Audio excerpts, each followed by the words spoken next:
নতুন বছরের প্রথম শুক্রবার দিন মা মেয়ে একটু বাইরে বের হয়েছিলাম, তাও আবার সন্ধ্যার পর। কারণ সন্ধ্যার পরে ইউনিমার্টের মেলা জমে গিয়েছিল।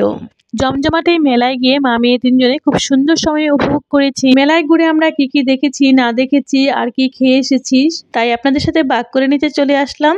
আসসালামু আলাইকুম এভরিওয়ান, সবাইকে ওয়েলকাম করছি ইউনিক একটি ব্লগে। আশা করি ভিডিওটি নিশ্চয়ই ভালো লাগবে, তাই স্কিপ না করে সম্পূর্ণ ভিডিওটি দেখে সুন্দর একটি মতামত রেখে যাওয়ার জন্য সবাইকে অনুরোধ রইল।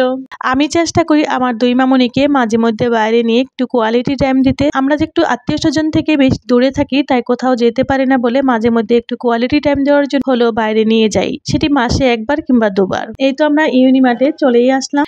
তো এই নতুন বছরের প্রথম শুক্রবার দিন মিস করলাম না, ভাবলাম তো সন্ধ্যার পরে বের হওয়া যায়, কাছে যেহেতু মেলা বসেছে, এখানে কি কি আনকমন উঠেছে তাও দেখা যাবে, কিছু প্রয়োজনীয় হলে কেনা যাবে, বাইরে থেকে কিছু খেয়ে আসা যাবে।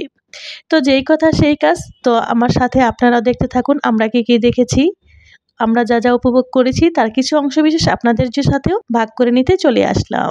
কথায় বলে সময়ের দাম লাখ টাকা। ব্যস্ত নাগরিক জীবনে কাউকে সময় দেওয়া বেশ কঠিন। ছুটির দিনে পরিবারকে সময় দিতে তো পারেন, তাই না? অনেকের কাছে শোনা যায় রান্না করতে করতে, টিভি দেখতে দেখতে বা ল্যাপটপে কাজের ফাঁকেও তো কথাবার্তা বলি, সময় দিই, তারপরে সময় দেই না বলে অভিযোগ শুনতে হয়। আসলে কোয়ালিটি টাইম দেওয়াও অনেকটা সময় দেওয়ার মধ্যে পার্থক্য আছে। কোয়ালিটি টাইম হলো সন্তান বা পরিবারের অন্য সদস্যের প্রতি নিরবচ্ছিন্ন মনোযোগ দিয়ে তাদের সঙ্গে নির্দিষ্ট কিছু সময় কাটানো।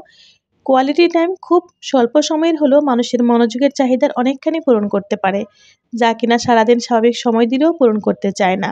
এক্সিবিশন মেলায় পিঠা উৎসব, বিভিন্ন পেন্টিং, তাঁতের কাপড় চোপড় থেকে শুরু করে পেন্টিং, মেহেদি, কসমেটিক, প্রসাধনী সব ধরনের স্কিন আইটেমও ছিল। ইউনিমার্টের একই ফ্লোরে সব ধরনের প্রোডাক্ট পাওয়া গিয়েছিল, কসমেটিক্স, কাপড় চোপড় সব কিছুই ছিল। মেলা ঘুরে দেখা হলে তারপর মামনিদের সবচেয়ে পছন্দের ওয়াফেল অর্ডার করেছি। তারপর এই তো মামনিরা একে একে খেয়ে নিচ্ছে, দুজনেই খুব পছন্দ করে এই ওয়াফেল। কোয়ালিটি টাইম দিলে শিশুদের মধ্যে মনোযোগের চাহিদা অনেকখানি পূরণ হয়, নেতিবাচক আচরণ করার প্রবণতা কমে যায়। শুধু তাই নয়, মা বাবার সঙ্গে সন্তানের সম্পর্কের বন্ধন অনেকটা দৃঢ় হয় এবং সেই সঙ্গে শিশুদের রাগ, জেদ, অন্যায় আবদার ইত্যাদির পরিমাণ অনেকটা কমে যায়। এর ফলে মায়ের মনোযোগ আকর্ষণের জন্য কোনো নেতিবাচক আচরণ থেকে বিরত থাকে। তাই আমার পক্ষ থেকে প্রতিটা মা বাবাকে বলবো, সন্তানের পড়াশোনা, বন্ধু বান্ধবের খোঁজ নেবেন। সন্তানের কিশোর বয়সী হলে বেশি বেশি উপদেশ দেওয়া থেকে তাদের কথার উপর মনোযোগী হন। এমন একটি আবহাওয়া তৈরি করবেন যেন সে নির্ভয়ে বিশ্বাসের সঙ্গে মনের কথা বলে। শিশুদের সঙ্গে তাদের মতোই করে কিছুক্ষণ খেলুন কিংবা মজার মজার গল্প বলুন।